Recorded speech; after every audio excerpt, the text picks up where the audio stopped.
السلام عليكم أصحابتك سو دواada janalkeena waa xilka soo idin leh isku soo noqod wanaagsan asxaabta waa ujeediin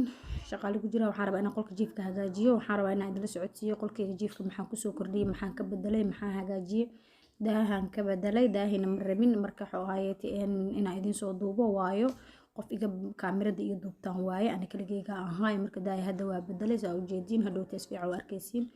go-i iyo barkiman iyo adduunya afaara idinka dambeeyay tartiib gurigaagu u sharaxa kartaa adigoona maaragta qarash badan aadan gelin maalin kasta laba xabo markaa soo gadatid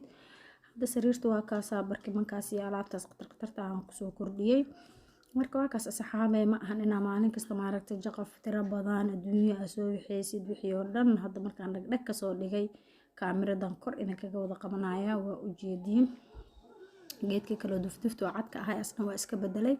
kaasan soo gatay marka waa kaas armaajadeena iyo waxayna dhan waan tirtiray waan kala tuuray gurigii ugu dambeyn ana kaligay la iska duubooyo tartiib marna waa iska duubaa marna waa daminaa sheekada ha socota waaye ma fahanteen saasaa ka dhigta daahina waa kaasaa hadda aan bedelay aan idin sheegayay asxaabta ugu dambeyn gurigeennii saasoo noogu soo baxay asxaabta cusubna aad iyo aad ugu faraxsanahay soo dhawaada minankiina waayo waa idin jeclahay waxaa tihiin asxaabteyda subscribe like